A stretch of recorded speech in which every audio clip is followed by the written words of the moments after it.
So boys, we are back some more Madden NFL 19 Redskins franchise mode. Last episode was week 1 against the Cardinals. We took that W 30-13 easily on the road. So we took a look at the stats last time as Alex Smith 2 touchdowns, 2 interceptions in the first game as a Redskin. But unfortunately in that game, all in Madden in general, you get a lot of injuries, usually in like the start of the franchise mode. That happens a lot. I saw that happen in Madden 16 a lot, so I went and turned down the injuries a bit on the gameplays, so hopefully no more injuries, or at least major ones to our starters. But unfortunately, we had one major injury, and that was unfortunately Paul Richardson Jr. there, 85 overall. He's done for 5 weeks with, I believe, a shoulder tear. It might have been. I thought it was a wrist injury, but it's a shoulder tear ultimately. So Paul, he's out for a couple weeks, but that means our receiving core is a bit depleted there in our overall depth, and that means we got to sign or trade for a player in this episode. And I was looking at free agents, and I saw a couple that are kind of catching my eye right now. So we'll go to receivers right there for the top 100. And number 1 is the 25-year-old, 76 overall, Eli Rogers, number 17, out of Louisville. He's a slot receiver, 88 speed. We'll take a look at his stats more in depth right here. But his ratings overall look pretty good for the most part. He can't hit deep routes, but we not really looking for a good, like a very top-notch backup. I mean, he's a backup player, so you can't really expect the most out of him. But he's a pretty decent receiver for the most part. 87 catching, 79 catching traffic, 81 short route, 78 medium, 73 deep, and 83 spectacular. So not that bad for a backup. He's ranked number 100 rated wide receivers in the league. So we gotta maybe take a look at signing him. There's also Demir Bird. There's Jalen Strong, Leonte Carew. We got Marshall. We got McKenzie. But those guys are nothing compared to my boy Eli Rogers, though. We're gonna sign him right now as our backup. So he wants 3.1 mil. Might as well do that. So now with Paul out, we needed to sign a receiver. We got one in Eli Rogers. We'll take a look at our depth chart overall and see how it works out right now. So quarterbacks are fine with Alex Smith, 84 overall. He did not get injured in week 1. Running backs, we still got Geis, Perrine, Kelly, and Marshall. Fullbacks, we still have Vernon Davis there at fullback. You can maybe take a look at signing an actual fullback instead of just having Vernon there, I think. Like, Robert Kelly is decent and all, but I want a more thicker fullback can pound the line easily and get like short yardage easily for us, because it's one thing I found out is very tough is getting short yardage on against some of these defenses. So we need a big boy that can pound the line and get 1 or 2 yards when we need to on like 3rd and 1 or 4th and 1. So might as well do that right after we take a look at the depth chart. But as for receivers, we have Jameson Crowder there, 84 overall, 78 for Doxson, 76 for Eli Rogers. Looking a bit more filled for depth now with Rogers at receiver. Then we also have we still have Mr. Relevant Trey Quinn there at 69 overall. You have Vernon Davis there as well at 6th. Tight end, we have Jordan Reed there, 94 overall, 83 for Davis, and Sprinkle right there. Left tackle, we're still good at. Left guard, decent at. Center, it's a mess, but we're fine at it for now. Right guard, we have Brandon Sheriff there. Then right tackle, we have Moses there as well.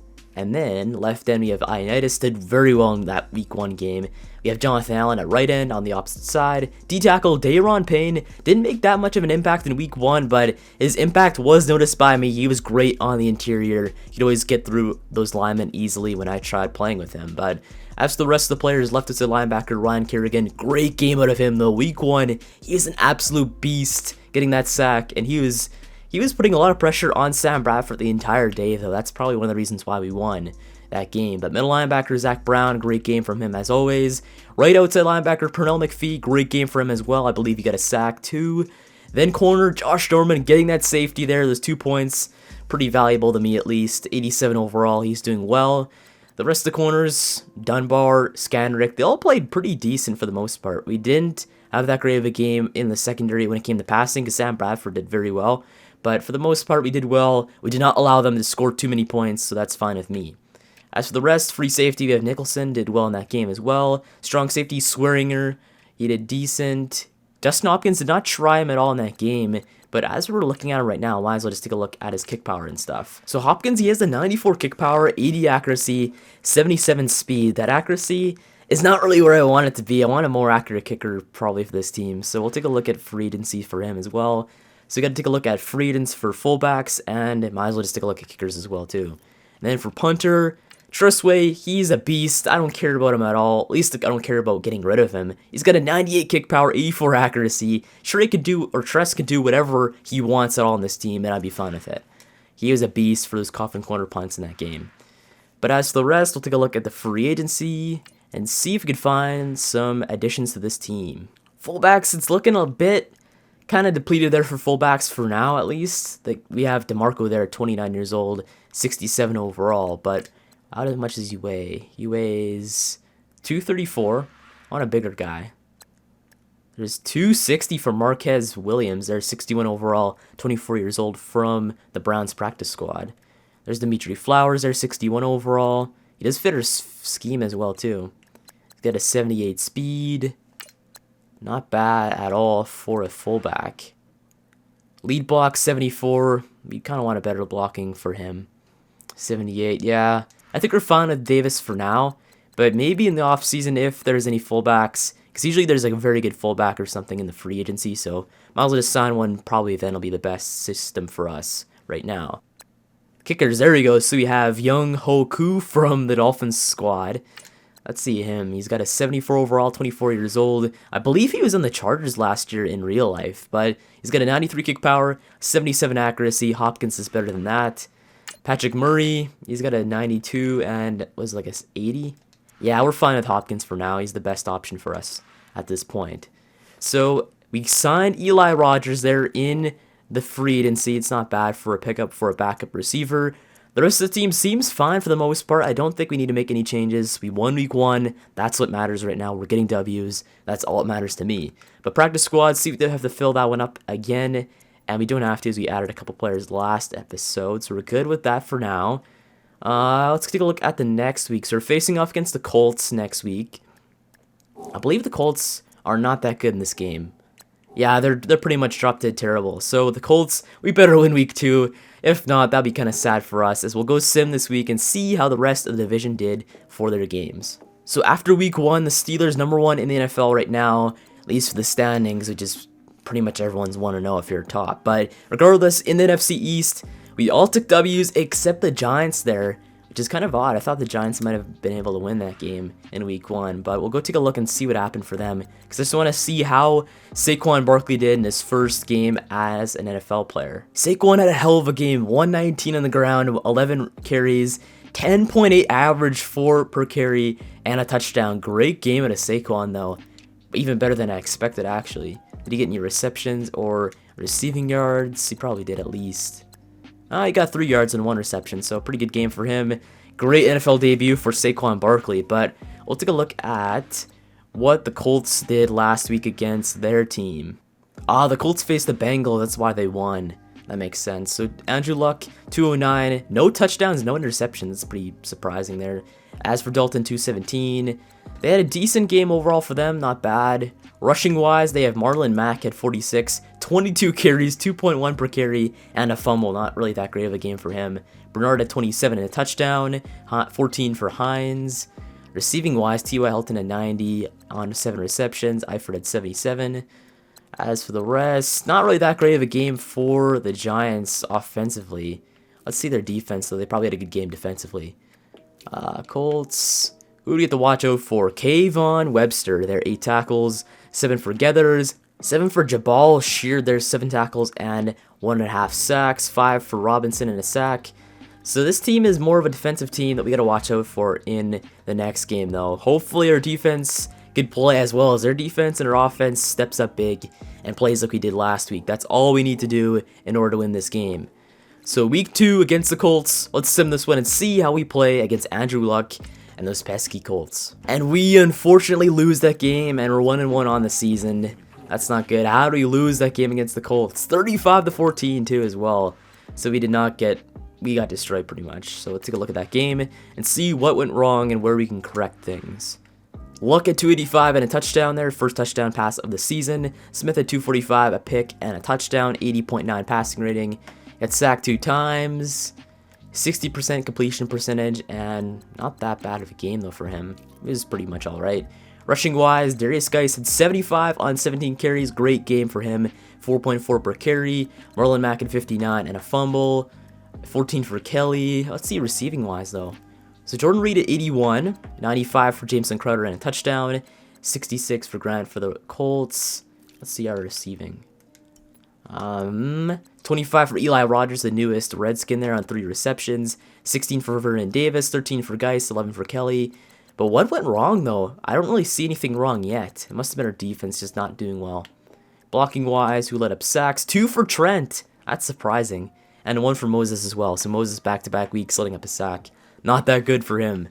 Defensively, 12 tackles for Zach Brown, 8 for Dunbar, 7 for Swearinger. I think what went wrong is pretty much your defense did not put enough pressure on Andrew Luck and allowed him to have the day he did. That's probably how he lost. But Kerrigan had a sack, and Permel McPhee had another sack as well. So we didn't play as well as we thought we would against a pretty much metacore team like the Colts. So we'll have to watch out for next game and see what happens for defensively at least. As for the punting and the kicking, no attempts for Dustin Hopkins. And punting wise, 3 for 118 for Tress Way in that game. So overall, we just got outplayed by the Colts. Our defense didn't step up enough in that game, as well as our offense. So we did got to find some happy medium that allows us to score points and have a great game defensively as well. But we're facing off against probably the worst opponent we can after a game like that, and that's the Green Bay Packers with Aaron Rodgers leading the way at quarterback. So we better not get destroyed too much and let down our confidence as much as it is right now in the toilet. So we'll take a look at the Rodgers situation there in Green Bay. Does he have any good receivers? I remember him saying something to the media today about how the young receivers in Green Bay aren't doing that well. So we'll go take a look at his game last week. So Aaron Rodgers there, not that great of a game for him. He had 228 and a touchdown, 88.4 passing rating with 63% completion percentage. So not that bad of a game for him, but a bad game for Aaron Rodgers on average. Kirk Cousins didn't play great at all for the Vikings, but it was a low-scoring game. I think the score was, what was it, like 17-7? 14-7. So the Green Bay Packers, their offense is not getting going yet, so maybe that could be in our favor for this week. Got Montgomery at 50 and a touchdown. Who's their top receiver now that Jordy Nelson's gone? Cobb is still there, that's right. 92 and on 10 receptions. And Decker's there as well, too, in this game. So 66 and a touchdown for Decker. So watch out for Decker and Cobb. Defensively, got to watch out for Clay Matthews, as always. I think our team could probably hold them off and get this W, hopefully, if Alex Smith steps up enough. But first, before we do anything with the Packers, we got to go do some scouting, and that means dealing with this situation. So we can either go with the draft class in real life, or we can go with the auto-generated normal Madden draft class, as always. And for most likely, I'll go, first season we'll do a real prospects, and then next season we'll just do auto-generated as always, just so we can get a little bit more realism in Madden for our prospects. So just so you can see, we'll take a look at some of these draft classes right there. So you have the most downloaded one, a lot of dislikes on here, but there is this one from 2019. I'll probably just pick this one overall. It seems to be the best rated one. So we'll download that one and use this one for year one. Okay, so you have the real draft class for 2019 as Ed Oliver going first overall, Nick Bosa at left end, A.J. Brown, Justin Herbert, Dexter Lawrence at right end, left tackle Greg Little. Right now I want to see if there's any left guards or anything offensive lineman related. We do have the left tackle, obviously, in the first round. But is there any guards that are available, or even centers for the most part, too? We need center and guards in this draft. We need to draft at least one of those positions higher up in the rounds. For centers, the top one is in the third round, left guard. First round, you have Michael Jordan there. So MJ, let's see if we can get him, actually. How much is he? He's a late first rounder and he fits our scheme. So maybe look out for drafting him, maybe with that Seahawks pick or even our own pick late in the first round this season. So Michael Jordan right there at left guard. As for the rest, we'll probably just scout the top first round, like players like Nick Bosa. Might as well just get him scouted as well. And then use up the rest on a dude like Dexter Lawrence. And a little on Greg Little there. There we go, 25. We have any more points to spend? We have 15. I'll probably just use it on Devin White. There we go. So used up all our points. Now we're facing off against Green Bay.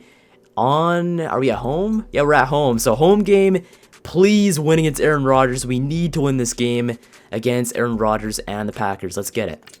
So back-to-back weeks, back-to-back losses. Aaron Rodgers defeated us 35-7. We got killed again. As what went wrong for us again on here? we'll take a look at these stats.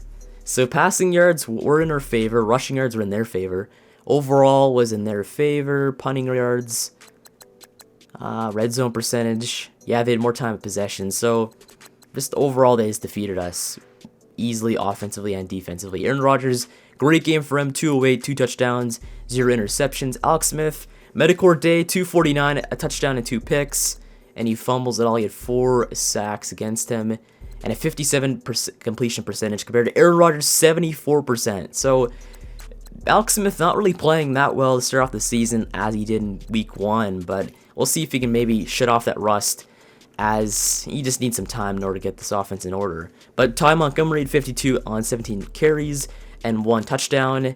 Jones had 2 touchdowns for the Packers. Geis had 32 on 13 rushes there. Not that great of a game for him. Kelly had 16. Receiving yards wise, let's see our receiving yards for this game. Looks like Jordan Reed led us with 73 on 6 receptions, 60 for Crowder, 40 for Kelly, or 46, 23 for Vernon Davis, 21 for Geis, 14 for Doxson, and a touchdown for him. And that was our only touchdown on the day, as we had a terrible game against these Packers. Blocking wise, sacks, Trent Williams let up another sack, Moses let up another sack, and Luke let up his first sack on the season at left guard. He's been doing pretty well for the most part in his possession for filling in at left guard. But defensively, Zach Brown led us the way with 10 tackles. Norman had 10 tackles. So Norman did not have a great game if you have that many tackles as a corner, though. As he had 10, did he have any picks? He did not. So I believe he did not get picks again this season in the game, which is not looking good for our secondary, though. We want to get more picks in this game, so I have no idea what we should really do with these corners there for now. But Mason Foster there, 1 sack. Ioannidis had another sack. Half a sack for Vigil, and half a sack for Jonathan Allen. So our defense did not play well by any standards, and Dustin Hopkins attempted his first field goal of the season, and it was blocked. So we are not having a great season so far at all, as Trustway punted 6 times for 251, 41.8 per average punt. Kick return wise, 51 for Keith Marshall, and punt return wise, 2 yards on 1 punt return for Myrick.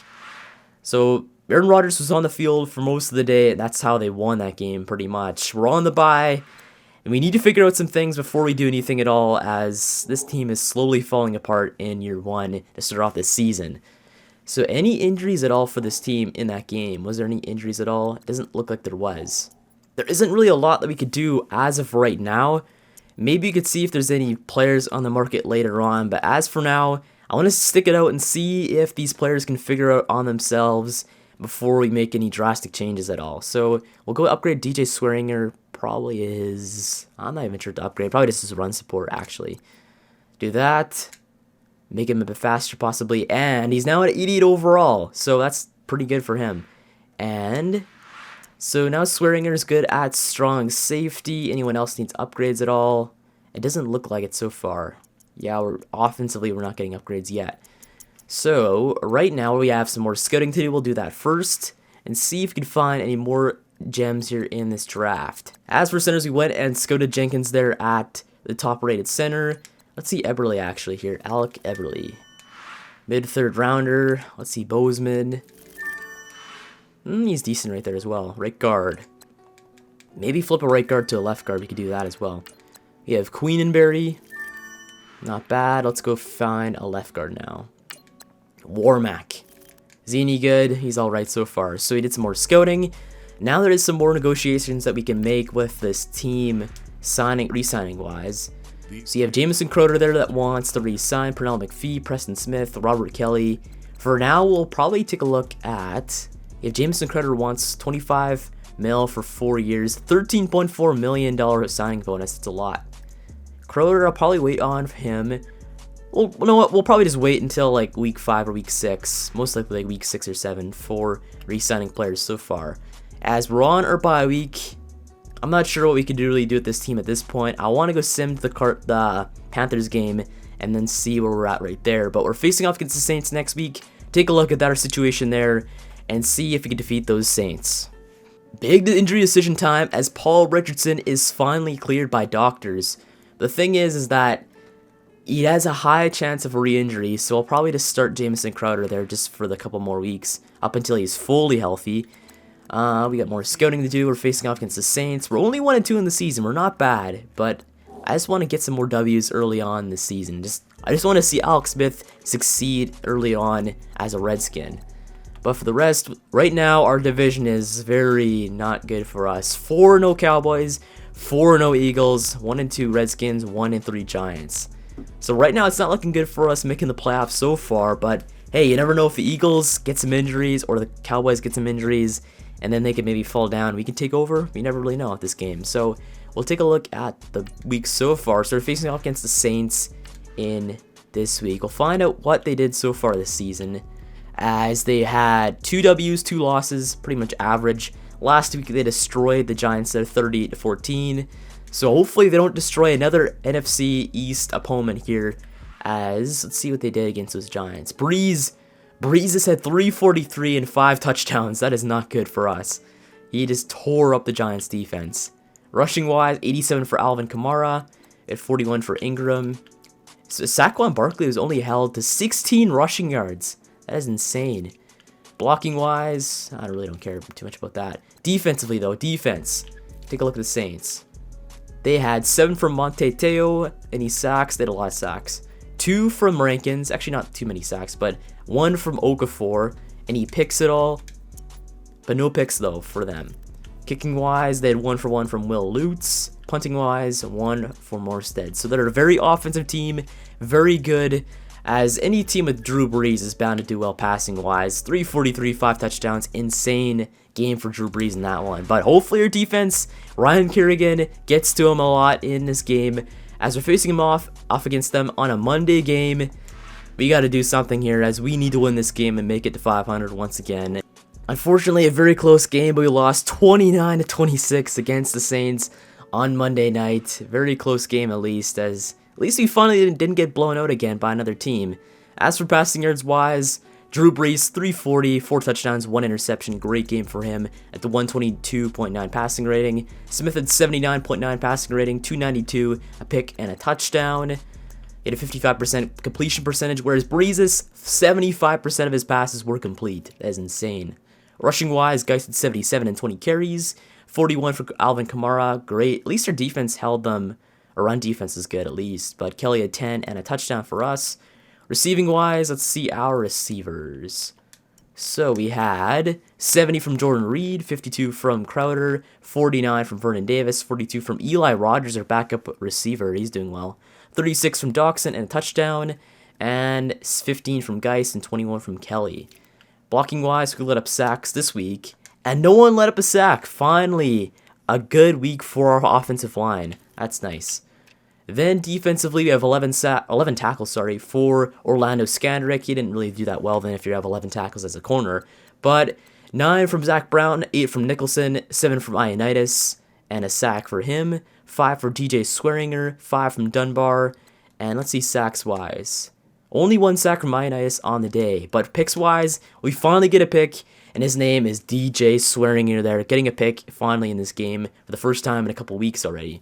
As for kicking-wise, Dustin Hopkins finally makes a field goal this season, 1 for 1, and it didn't get blocked this time, 45 yards out. Punting-wise, 4 for Tressway, 153. Overall, that wasn't that bad of a game, actually, for our team. We didn't do that bad, we didn't do that good, but at least it was close, and that's all really I care about if you're facing off against Drew Brees and the Saints. They're a very good team offensively. You just gotta hope to do well against them, and we did pretty well for the most part. So next week is that Panthers game on Sunday. We're at home, and I'll be playing that one finally, as hopefully we get a win for the first time in 3 weeks and make it to 2-3 on the season. Right now we're last in the NFC East division. We gotta get this win and make it a bit close there, as the Cowboys are 5-0, Eagles are 4-1, 2-3 Giants, and the 1-3 Redskins bottom of the division. So anyway, I guess I'll end this episode off right here. Make sure to like and subscribe for more Redskins franchise mode, and thanks for watching, and I'll see you in the next one.